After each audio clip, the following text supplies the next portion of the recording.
Justo de las Cuevas ha sido, a su manera, lo sigue siendo, un prohombre en la comunidad cántabra. Tuvo la responsabilidad máxima del desarrollo del estatuto y también de la conducción del Partido de Centro Democrático de Adolfo Suárez. Es, por tanto, un histórico. Nació el año 31, se pasa la vida ni envidiado ni envidioso entre Rubén Darío en el Sardinero, dando largos paseos, atendiendo asuntos todavía patrimoniales de las sociedades familiares y a la vez, eso sí, muy entrañado en su pueblo, en Bárcena de Pie de Concha. Es un viejo amigo, no lo voy a negar, nunca estuvimos muy cerca y desde luego yo no milité en nada ni estuve cercano a él, pero tuve un buen trato con Justo y hoy lo recuperamos después de mucho tiempo de no encontrarnos. Le encuentro muy bien y le voy a preguntar por algo importante. Acabo de morir Fuentes Quintana, a quien tuve el honor de preguntar. Hoy acabo de ver en un periódico, en un vuelo de Madrid, que es el más importante economista del siglo XX. Justo vivió muy de cerca al ser socio, amigo y además máximo responsable de asuntos de agricultura en el Congreso Nacional de Abril Martorell. Por tanto, aquel hombre clave que fue Enrique Fuentes Quintana, el mejor economista del siglo XX, según leo hoy en los periódicos, y que acaba de morir, estuvo seguramente en algún trato con él. Quisiera que empecemos justo evocando la figura de don Enrique. Muy bien, como tú quieras. Previamente déjame decir que yo estoy aquí hoy precisamente porque soy amigo tuyo. Muchas gracias. Porque pienso que sí es buen momento para recordar a aquellos otros que vivimos en los años de la transición que fueron muy importantes. En aquellos años hubo una serie de personajes, empezando por el rey y siguiendo por Adolfo Suárez, que fue un valiente y un hombre que supo llegar a los ciudadanos y convencerles de que él estaba dispuesto a cambiar el régimen y a poner en marcha una democracia en España. Supo también hacer un gran equipo que sacó adelante la transición, posibilitó la Constitución española que hoy nos rige, aunque en este momento estemos preocupados, y hizo que la sociedad entendiera lo que se quería y respondiera positivamente a lo que se pretendía desde una, digamos, estrategia que venía ya de tiempo. No podemos decir que el 15 de junio empezó la transición, no, la transición tuvo una preparación desde los años 70, primero de los años 70, que luego cuando hablemos de ese tema me gustaría recordar un hecho sucedido aquí que fue importante. ¿Cómo no? Bueno, y entonces entramos en Fuentes Quintana. Fuentes Quintana era un hombre, era un fuera de serie, además bueno, de sus grandes facultades y de sus conocimientos extraordinarios en economía, era un hombre muy cercano, llegaba mucho a ti. La diferencia entre él y yo, no solamente en estatura, era tremenda. Adolfo tuvo la gran habilidad de convencerle para que fuera... Que fue muy difícil, eso me lo ha contado el amigo, el propio Enrique. Costó bastante. Para que fuera ni más ni menos que el vicepresidente del gobierno y el encargado de resolver los graves problemas económicos con que se encontró una democracia naciente, muy débil, que pudo haber sido arrollada por muchas fuerzas de todo orden que no la querían. Y entonces Fuentes Quintana estudió y convocó los pactos de la Moncloa, que no fueron ni más ni menos que el preludio, por decirlo de alguna manera, de lo que luego fue la Constitución. Yo tuve la satisfacción de colaborar mínimamente, pero estuve en la mesa agraria representando a la UCD y por eso conozco de primera mano lo que él pensaba y cómo él lo hacía. Él tenía una gran credibilidad. O sea, el secreto estaba que además de ser un gran hombre, la gente creía en él, sabía que no engañaba, porque dijo aquello de esto está muy mal, hay que arreglarlo y si no, pues veremos. O sea, hay que hacer esfuerzos, hay que hacer sacrificios y por tanto fue uno de los grandes hombres que hubo en la transición. Y dicho esto, me gustaría decir que la transición no fue solamente el día 15 de junio, la transición empezó ese día, digamos, los segundos pasos ya, después de los pactos de la Moncloa, aprobarse la Constitución y seguir con una serie de leyes como el Estatuto de los Trabajadores, pues no sé, lo que afectaba, por ejemplo, al sector que yo representaba, pues la ley de arrendamientos rústicos, la ley de agricultura de montaña, que tantos beneficios ha traído después a toda España y principalmente al norte, etcétera. Y la transición, que fue un hecho histórico, pero no de un día, sino de un tiempo. Y hasta que no llegó el año 82, en que los socialistas ganaron las elecciones y se pusieron al frente del gobierno de España, pues había mucha gente que decía, bueno, pues ahora sí, ahora ya está consolidado. Yo pienso que se adelantaron un par de años, o sea, los últimos años del UCD fueron muy tristes en el sentido de la división y de la traición, por decirlo en palabra castellana, pues de muchas gentes que habían llegado allí de la mano de Adolfo Suárez y luego, pues bueno, pues le dieron la espalda. Pero ciñéndonos a Cantabria, el día 15 de junio, pues tuvo un día muy bonito, además acompañó el tiempo, y fue un día de ilusión. Se había llamado a votar a los ciudadanos con aquella canción de habla, pueblo habla, habla, pueblo habla, y el pueblo habló. Habló en Cantabria y habló en toda España. Y dijo, creemos a Adolfo Suárez, sabemos lo que quiere hacer y estamos con él. Pero aquí la transición empezó, y como en toda España, pero aquí a principios de los años 70. Y hay un hecho que quiero recordar ahora, pues porque es bueno recordar cosas que sucedieron entonces, porque ahora estamos en una situación también delicada.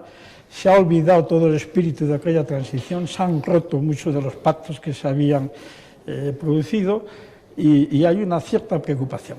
Bueno, pues en Cantabria, antes del 15 de junio y inmediatamente después también había una gran preocupación porque había unos problemas económicos tremendos y había la sociedad estaba dividida igual que ahora, o sea, unos querían una cosa, otros querían otra.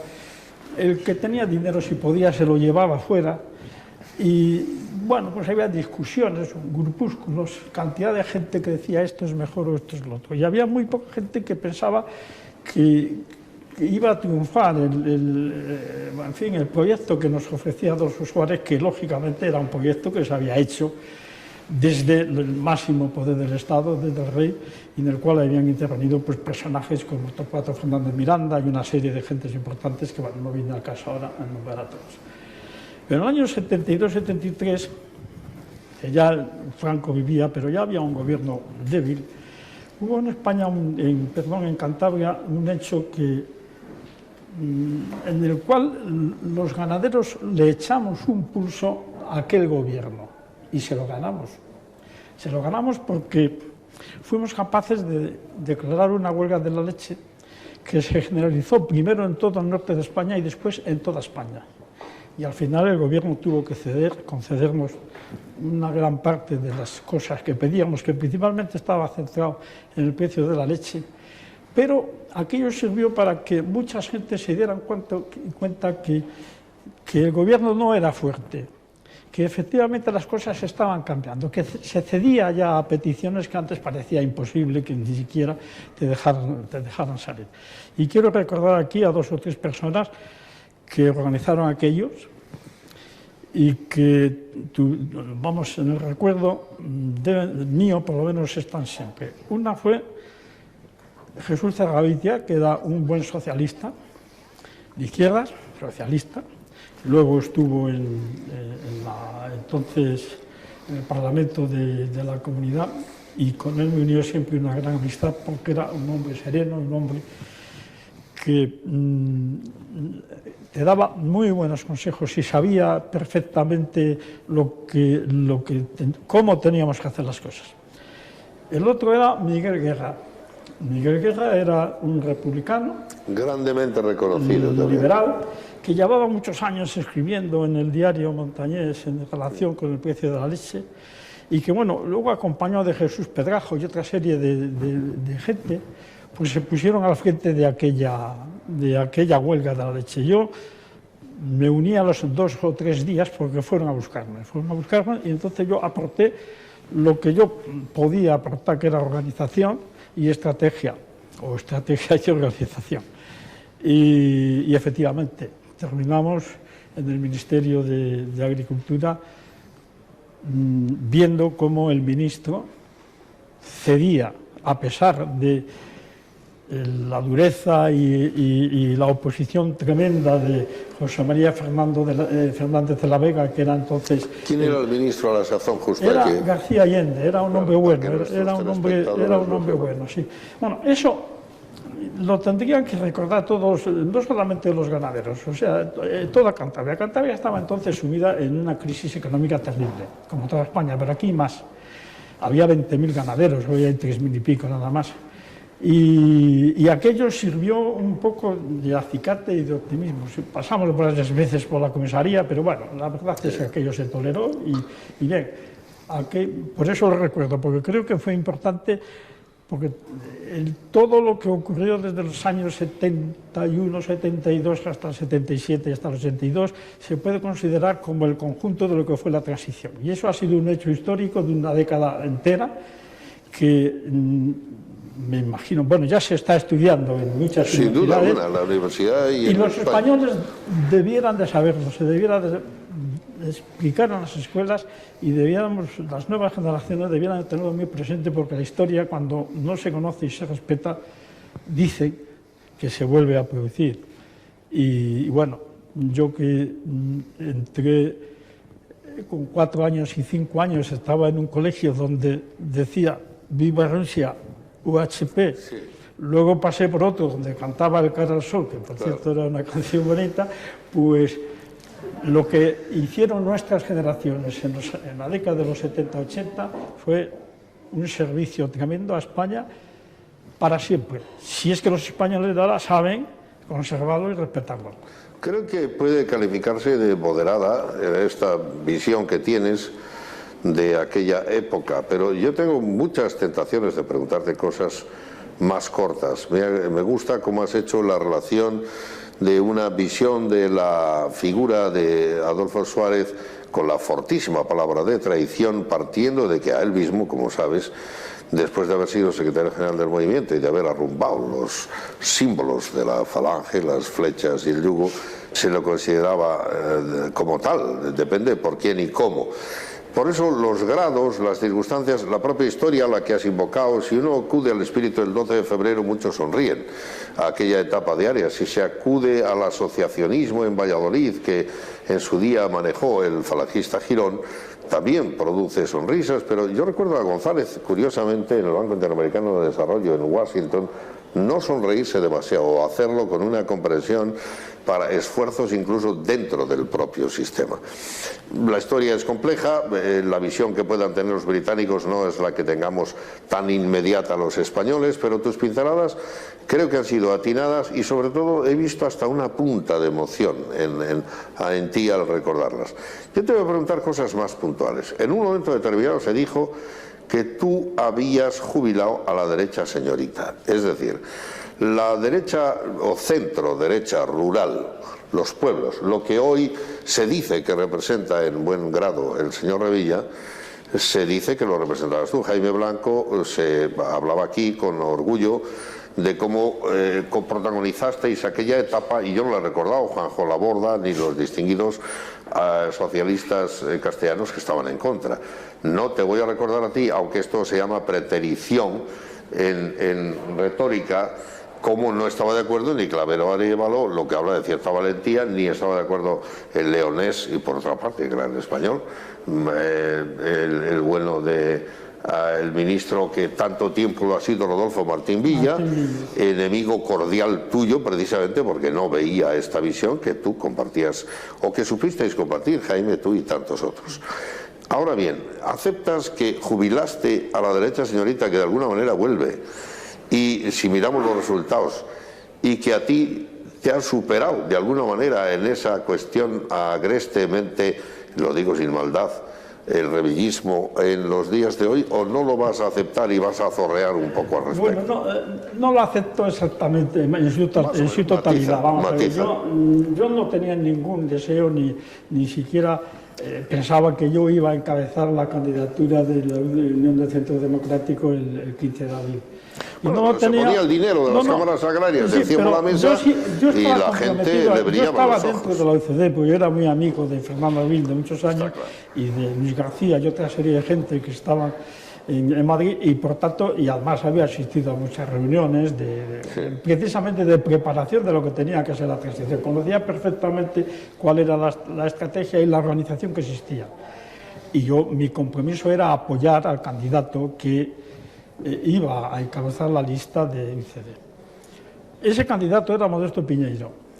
Modesto Piñeiro era un señor, era una gran persona. No, sí lo creo. Era un hombre que no era franquista, por supuesto, más bien era un liberal, y era el hombre... Cristiano también. Cristiano, liberal, llámalo como quieras, pero no era franquista. Yo lo he visto en momentos importantes demostrarlo.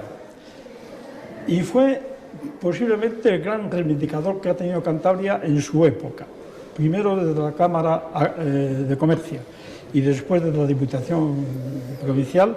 Estuvo constantemente reclamando y reivindicando pues, el plan Redia de entonces para las carreteras, que ya hacía 10 años que estaba por todas partes, un concierto económico para Cantabria, igual que tenían los vascos, etc. Luego, los cántabros le debemos respeto y agradecimiento a Modesto Piñeiro. Pero eso no impide que tú combatieras y vencieras sus opciones. Eso es otro tema. Yo, como Modesto Piñeiro, bueno, por lo que él quiso, lo decidió y pensó que era mejor, no para él, pienso que para Cantabria, o sea, sigo en lo mismo, él era un gran montañés, pues, bueno, pues desistió de ir en la candidatura y se fue en la candidatura de Fraga, ¿no?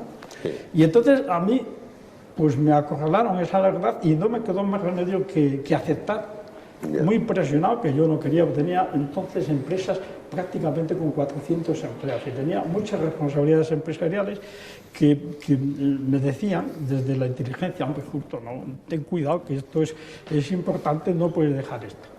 Al final me convencieron y yo, bueno, me puse al frente y di todo lo que tenía. Di todo lo que tenía, movilicé todo lo que tenía que movilizar, principalmente a las cámaras agrarias, a los ganaderos, los pueblos, las zonas rurales, etcétera. Pero hay que ser, en esto no hay que ser vanidosos, mejor dicho. Nosotros no ganamos las elecciones el 15 de junio.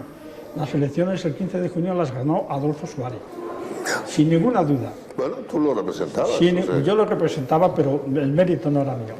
Sí pudo ser mérito mío las elecciones del 78 y las elecciones municipales del 79. Ahí sí que aporté yo mucho más, porque ya estaba dentro y estaba, bueno, pues volcado en una dinámica que era muy bonita, sobre todo la etapa constituyente, la legislatura constituyente fue de una riqueza tremenda, de el conocer a mucha gente, de contrastar opiniones amistosamente con gentes que venían del comunismo, que venían del socialismo, que venían de todas partes y sin embargo allí fuimos capaces todos de hablar, de entendernos y de ceder. Justo, eso es innegable, pero te voy a tocar un poco el corazón de esa manera directa que yo lo hago a veces. ¿Ha valido la pena? Es decir, digo en lo personal, hoy cuando miras para atrás, tú a veces se te ha visto como un hombre polémico, unas veces excesivamente poderoso, otras poderoso, otras no tanto. Aquí en el Hotel Real hoy, la pregunta es esta. Desde el punto de vista humano, ¿no has pagado un gran precio? He pagado un precio muy alto. O sea, yo a partir del año 78, después de las elecciones municipales del 79, bueno, fui perseguido violentamente, desde los intereses, desde lo personal, desde todo, y perseguido por eso es lo triste, no solamente por la izquierda. Estaba aquí Jaime Blanco y creo que Jaime Blanco incluso entonces me respetó entonces. Sin duda. No así otros a los que nosotros habíamos favorecido, y no hay que decir nombres, y otros que hoy están en el poder y tampoco quiero decir nombres. No se puede traer al ministro de Agricultura a Cantabria, a Santander entonces todavía, para visitarnos y para ver cómo estábamos y además poner en marcha, inaugurar el marco oceanográfico y llenar todos los pueblos de pintadas y salir en procesión 15 y hasta 100 individuos detrás de nosotros insultando. El precio ha sido alto. No, yo he pagado un precio muy alto, pero no me importa porque creo que las decisiones que tomamos entonces para España y para Cantabria fueron buenas. Me agrada escucharte eso. Tengo otra pregunta, como se lo he preguntado a él, lo tengo que hacer contigo. José Antonio Rodríguez, presidente de Cantabria, notable gestor, hombre de negocios.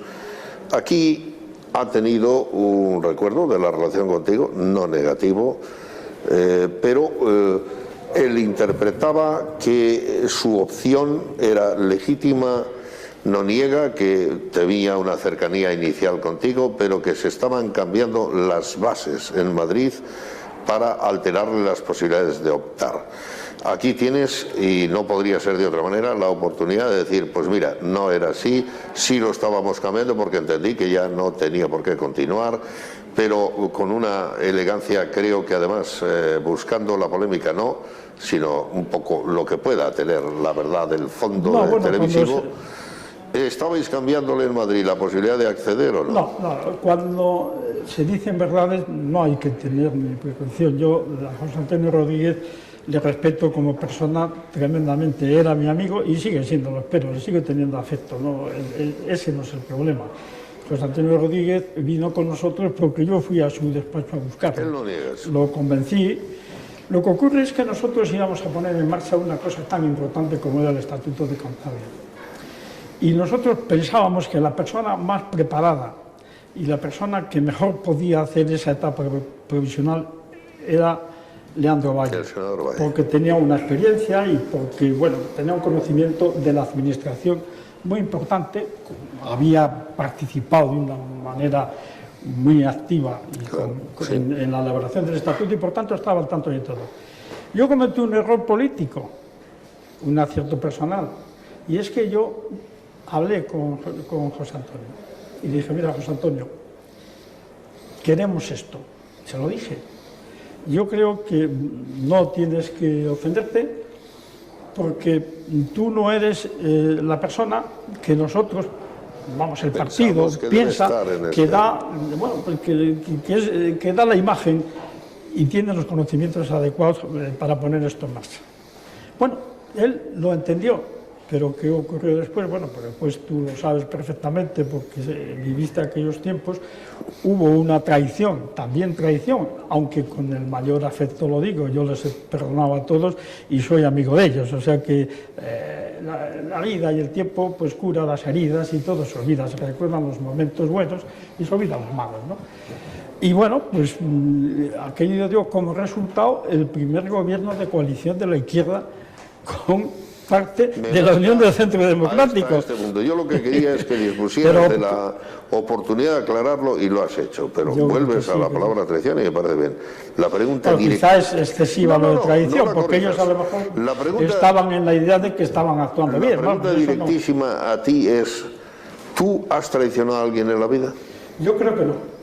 Bien. He podido hacer daño a alguien, pero nunca intencionado. La pregunta había que hacerla. No. Y la pincelada realmente interesante ahora es la situación actual. Este no es el socialismo de Alfonso Guerra y de González que tú viviste.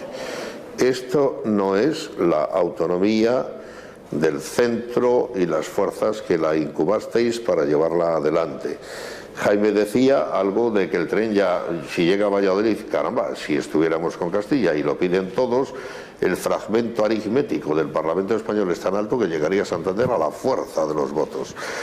Por tanto, yo no he querido, porque mi papel no es discutir con vosotros, además luego me lo recriminan los telespectadores. Pero te pregunto a ti, ¿crees que el modelo ha ido por donde queríais, que ha salido bien y que vale la pena y a la larga funcionará? ¿O se ha desviado?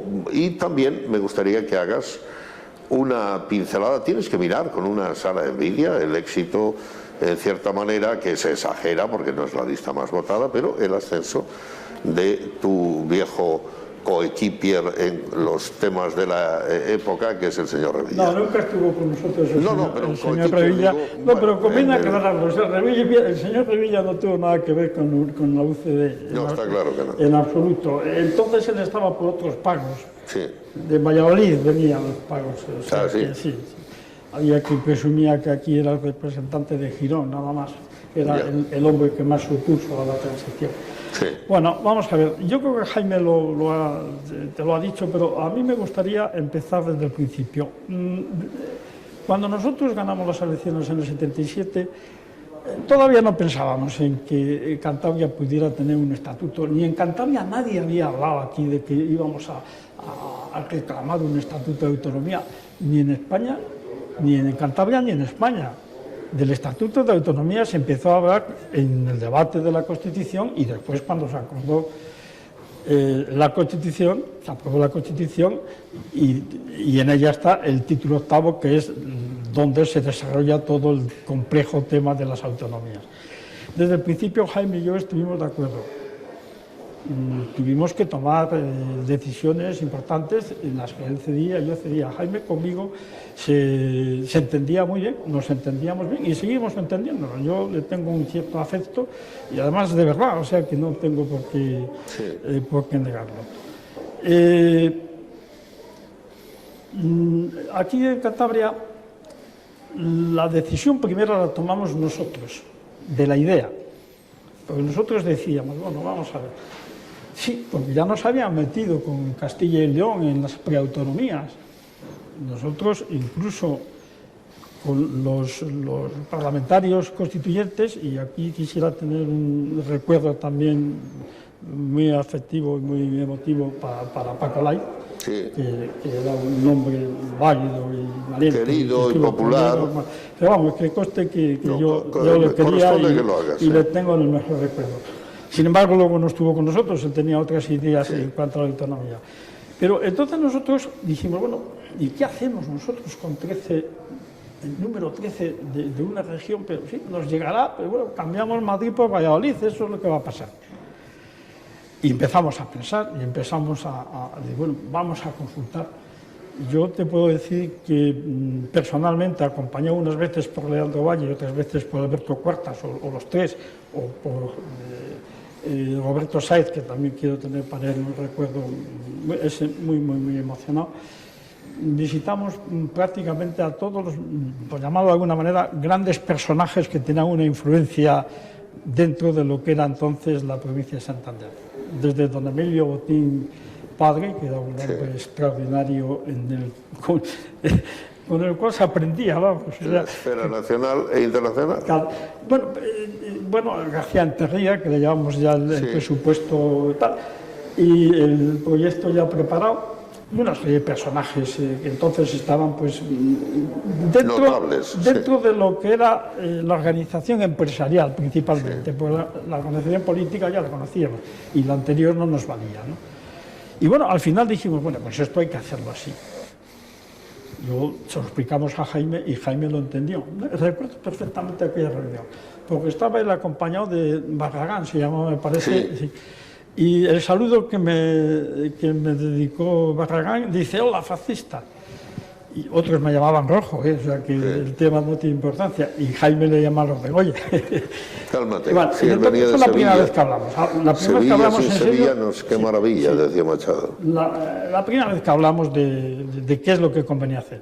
Y bueno, y desde entonces estuvimos siempre de acuerdo y el estatuto se aprobó pues, por consenso de las dos fuerzas prácticamente. Únicamente hubo un desacuerdo por el cual se abstuvieron de votar el estatuto aquí en la Diputación, y el desacuerdo, fíjate tú, el desacuerdo era que nosotros pedíamos que el presidente de la Diputación en la etapa provisional fuera el primer presidente de la autonomía. Y eso no lo quería Jaime y compañía. Luego lo nombraron y nos traicionaron todos, vamos, en el buen sentido. Justo. El modelo, y aquí tienes la última palabra, ¿se ha desviado o no? No, mira, el modelo es bueno. El modelo empezó muy mal. El modelo ha tenido épocas muy malas, épocas bastante buenas, y ahora tiene una época problemática. O sea, no es razonable que un partido regionalista gobierne en Cantabria. No es razonable, yo no digo que no sea legal, y además deseo que lo haga bien. Y digo más, en los 8 años que estuvo gobernando con el PP aportó una cosa que es muy importante en la política, que fue equilibrio y fue serenidad. Lo hizo bien. Luego creo que Revilla se equivocó yéndose con el PSOE, y el PSOE cometió el mayor error de la historia dándole la presidencia a un partido minoritario. Hoy, bueno, pues ellos sabrán, yo deseo que lo hagan bien, pero pienso que va a haber muchos problemas porque el PSOE ha quedado muy tocado en estas elecciones y va a tener problemas internos todos. Me gustaría, si tengo nada más que medio minuto, decir que hoy he venido aquí por muchas cosas, pero principalmente porque estoy muy preocupado con la situación que tenemos hoy en España. Se han roto los pactos de la Constitución, se han creado muchos problemas que Rodríguez Zapatero no acierta a resolver, no ha resuelto ninguno de los anteriores y, a mi juicio, pienso que la única solución es hacer lo que hizo Adolfo Suárez, que podía haberlo retrasado, pero lo hizo, llamar al pueblo y que el pueblo diera la última palabra. Y aquí me parece que Rodríguez Zapatero tendría que dimitir y convocar elecciones a Cortes para que los ciudadanos españoles nos manifestemos de cuál es el programa y qué es lo que queremos para el futuro. Ya sucedió en el 77, sucedió en el 78 y en el 79 y ha sucedido siempre después. La etapa de Felipe González fue una etapa en la que los consensos y el respeto a la Constitución se mantuvieron con gran brillantez, aunque luego hubo otros problemas que le hicieron perder el poder. Pero esta etapa que estamos viviendo es una etapa muy peligrosa y es el mayor motivo por el que yo estoy aquí hoy, porque pienso que es bueno hablar del pasado para que en el futuro no cometamos los mismos errores. Esta es la palabra sincera de lo que en términos americanos algunos llaman un padre fundador de la autonomía de Cantabria, Justo de las Cuevas. Reparte el tiempo entre el Sardinero y Bárcena de Piedeconcha. No se arrepiente muy rotundamente de nada. Sabe que ha pagado un precio, lo dice, a la traición la llama por su nombre, luego le quiere quitar un poco de importancia a la vehemencia del término, porque no en vano hay que recordar que también fue un buen jugador de póker. Justo ha sido un prohombre, mantiene una distancia de los asuntos públicos y mantiene a sus amigos y mantiene sobre todo discreción, pero cuando tiene que comparecer a la hora de la historia, a la hora de dar un testimonio, a la hora de dar una opinión a los amigos, comparece. Por eso está hoy aquí en el Hotel Real.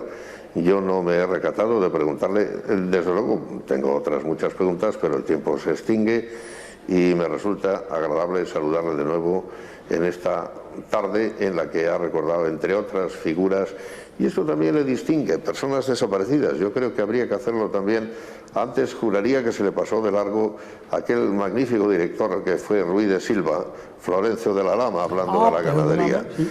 Pero habló de sus amigos y habló de todos aquellos como Guerra o Cerín que representaron algo en el mundo de la ganadería. Justo, muchísimas gracias. Gracias a ti.